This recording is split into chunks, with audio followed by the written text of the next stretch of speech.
बहुत समय पहले एक जादुई राज्य में, जहाँ पहाड़ों की चोटियाँ बादलों से बातें करती थीं, वहाँ एक कहानी सच हुई थी।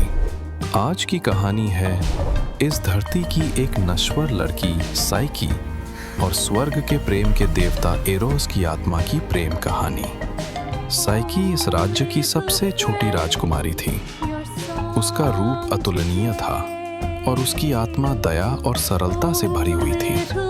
उसकी अच्छाई की ख्याति इतनी दूर दूर तक फैल गई थी कि लोग उसे धरती की देवी मानने लगे थे।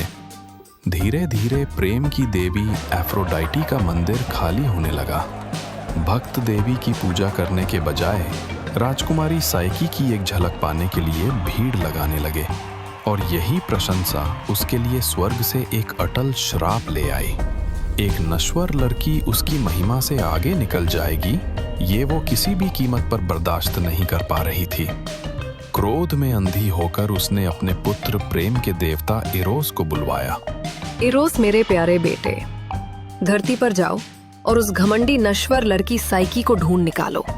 अपने सबसे शक्तिशाली तीर से उसे ऐसे घायल करना कि वो दुनिया के सबसे घिनौने और नीच प्राणी से प्यार कर बैठे। उसका अहंकार चूर चूर हो जाए, उसकी सुंदरता पर कलंक लग जाए। मैं देखना चाहती हूँ जिसे लोग देवी मानकर पूजते हैं, वो कैसे एक भयानक जीव के लिए रोती है। माँ के आदेश का पालन करने के लिए एरोस धरती पर उतर आए, लेकिन चांद की रोशनी में साइकी का मासूम सोता हुआ चेहरा देखकर एरोस हैरान रह गए। ऐसा दिव्य रूप उन्होंने पहले कभी नहीं देखा था। जैसे ही वो साइकी की ओर अपना प्रेम का तीर साधने गए, उसी समय अनजाने में उनका हाथ कांप गया और उस तीर की नोक उनके ही सीने में धीरे से चुभ गई। उसी पल एरोस खुद साइकी के गहरे प्रेम में पड़ गए। लेकिन एफ्रोडाइटी का श्राप फिर भी सच साबित हुआ। साइकी के रूप पर सभी मोहित थे, लेकिन कोई भी युवक उससे विवाह का प्रस्ताव नहीं करता था। चिंतित राजा रानी ने डेल्फी के अपोलो मंदिर में जाकर भविष्यवाणी सुनने का फैसला किया। सुनो हे राजा, तुम्हारी बेटी की किस्मत किसी नश्वर इंसान के साथ नहीं लिखी है। उसे शोक के वस्त्र पहनाकर राज्य की सबसे ऊंची चोटी पर अकेला छोड़ाओ। वहां एक भयानक राक्षस आएगा, एक उड़ने वाला सांप जिससे देवता भी डरते हैं। वही साइकी का पति और उसकी नियति होगा। ये भयानक भविष्यवाणी सुनकर राज्य में दुख का साया छा गया। एक राक्षस, एक उड़ने वाला सांप, क्या यही मेरी किस्मत है? अगर देवताओं की यही इच्छा है, अगर इसी में मेरे राज्य की भलाई है, तो मैं तैयार हूँ। टूटे हुए दिल से राजा रानी अपनी प्यारी बेटी को पहाड़ की सबसे ऊंची चोटी पर अकेला छोड़ आए। अकेली साइकी जब रो रही थी, तब पश्चिमी हवा के देवता ज़ेफायरस ने उसे धीरे से उड़ाकर एक सुंदर घाटी में उतार दिया। वहां एक विशाल जादुई महल था, लेकिन कहीं कोई नहीं था।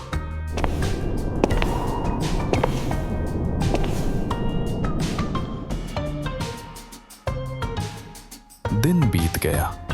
जब रात हुई तो घने अंधेरे में साइकी का पति उसके कमरे में आया। साइकी उसे देख नहीं पाई, सिर्फ उसकी आवाज सुन सकी। प्रियतमा साइकी, मैं तुम्हारा पति और हमेशा का साथी हूँ। तुम कभी मुझे देखने की कोशिश नहीं करोगी या मेरी पहचान जानने की कोशिश नहीं करोगी। हमारी खुशी और हमारा प्यार इसी विश्वास पर टिका है। अगर तुम ये शर्त मानोगी तो हमारी जिंदगी स्वर्ग से भी सुंदर होगी। मैं हर रात आऊंगा और सुबह होने से पहले चला जाऊंगा। दिन ब दिन साइकी का अकेलापन बढ़ रहा था। उसने अपने पति से अपनी बहनों से मिलने की अनुमति मांगी। न चाहते हुए भी उसका पति मान गया, लेकिन बहनें आकर साइकी की दौलत और खुशी देखकर ईर्ष्या से जल उठी। उन्होंने साइकी के मन में जहर घोल दिया। साइकी तू कितनी नासमझ है। क्या तू उस भविष्यवाणी को भूल गई? तेरा पति जरूर वही भयानक सांप है जो रात के अंधेरे में आता है और दिन के उजाले में छिपा रहता है। तो तुझे मोटा ताजा कर रहा है ताकि एक दिन तुझे और तेरे बच्चे को एक साथ खा सके। अगर अपनी जान बचानी है तो आज रात ही कुछ कर। एक दिया और एक तेज चाकू छिपा ले। जब वो सो जाए तो दिया जलाकर देखना, और अगर वो राक्षस हो तो एक पल भी देर मत करना। बहनों की बुरी सलाह से साइकी के मन में शक का बीज पैदा हो गया। एक राक्षस, एक उड़ने वाला सांप। उस रात उसने एक दिया और एक तेज चाकू छिपा लिया। जब उसका पति गहरी नींद में सो गया तो साइकी ने कांपते हाथों से दिया जलाया। लेकिन ये क्या?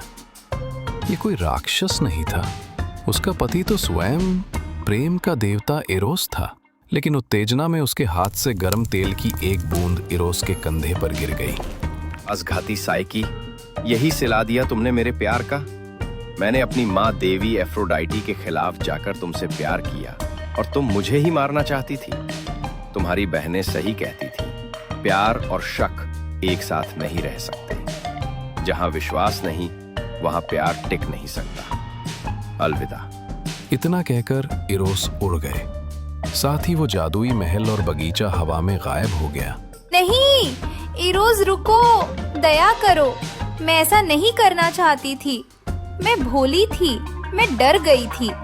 मुझे छोड़कर मत जाओ, वापस आ जाओ। अपनी गलती का एहसास होने पर साइकी पागलों की तरह इरोस को खोजने लगी और देवी एफ्रोडाइटी से माफी मांगने चली गई। तो आ गई तू, मामूली नश्वर लड़की। मेरे बेटे को लुभाने की हिम्मत की। ये महान देवी, मैं आपकी दया की भीख मांगती हूँ। मैं ना समझ थी, मैं कमजोर थी, मैं दूसरों की बुरी बातों में आ गई। लेकिन इरोस के लिए मेरा प्यार सच्चा है। मैं अपनी गलती का प्रायश्चित करने के लिए तैयार हूँ। कृपया मुझे मेरे पति को वापस पाने का एक मौका दीजिए। ठीक है, मैं तेरी काबिलियत की परीक्षा लूंगी। जाओ, उस अनाज के विशाल ढेर में जितने भी तरह के दाल, बीज और अनाज मिले हुए हैं, उन्हें आज रात के अंदर अलग अलग कर दे। अगर नहीं कर पाई तो तुझे कठोर दंड भुगतना पड़ेगा। साइकी के लिए ये काम असंभव था, लेकिन उसकी निराशा देखकर चींटियों का एक दल आगे आया और पूरी रात में सारे अनाज के दाने अलग अलग कर दिए। इसके बाद एफ्रोडाइटी ने उसे और भी कठिन काम दिए। खूंखार सुनहरी भेड़ों के झुंड से ऊन इकट्ठा करना, पाताल की नदी स्टिक्स से काला पानी लाना और अंत में पाताल लोक की रानी परसेफनी से उसकी सुंदरता का एक बक्सा लेकर आना। हर बार कोई ना कोई दिव्य शक्ति उसकी मदद करती थी, लेकिन आखिरी काम सबसे भयानक था। पाताल से लौटते समय जिज्ञासावश साइकी ने सुंदरता का बक्सा खोल दिया, लेकिन उसके अंदर से एक मृत्यु जैसी नींद निकली, जिसने साइकी को गहरी नींद में सुला दिया। इधर इरोस अपनी चोट से उबरकर साइकी के लिए व्याकुल हो उठे थे। वो उसे खोजते खोजते वहां पहुंचे और देखा कि वो मृत्यु जैसी नींद में बेहोश पड़ी है। प्रेम और पछतावे से उनका दिल टूट गया। ओह मेरी भोली साइकी, तुम्हारी जिज्ञासा ने ही तुम्हें इस हाल में पहुंचाया है, लेकिन मैं तुम्हारे बिना एक पल भी नहीं रह सकता। उठो प्रियतमा। Forgive me, my dearest Psyche. इसके बाद इरोस सीधे ओलंपस में देवता जियूस के पास गए और उन्हें अपनी प्रेम की पूरी कहानी सुनाई। जियूस उनके प्रेम और साइकी के त्याग से बहुत प्रभावित हुए। बेटी साइकी, तुमने अपने प्रेम और त्याग से यह साबित कर दिया है कि तुम अमरता के योग्य हो। आज से तुम नश्वर नहीं रही। ये अमृत पियो और अमर हो जाओ। अब से तुम और इरोस स्वर्ग में पति पत्नी के रूप में एक साथ रहोगे।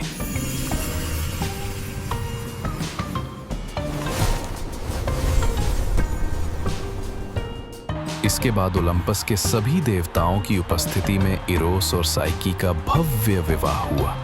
आत्मा यानी साइकी और प्रेम यानी इरोस का अंत में मिलन हो गया। कुछ समय बाद उनकी एक बेटी का जन्म हुआ, जिसका नाम वोलप्टास रखा गया, यानी परमानंद। इरोस और साइकी की ये अमर कहानी सिर्फ एक पौराणिक कथा नहीं है, ये मानव आत्मा का एक गहरा दर्शन है। साइकी का अर्थ है आत्मा और इरोस है प्रेम। ये कहानी हमें सिखाती है कि सच्चा प्यार केवल बाहरी सुंदरता पर निर्भर नहीं करता, इसके लिए गहरे विश्वास और त्याग की आवश्यकता होती है।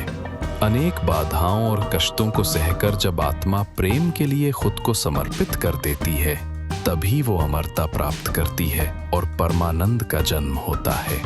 ये कहानी हमें याद दिलाती है कि प्यार अंधा हो सकता है, लेकिन विश्वास ही उसकी आंखें हैं, और उस विश्वास को हासिल करने पर ही आत्मा और प्रेम का मिलन सफल होता है।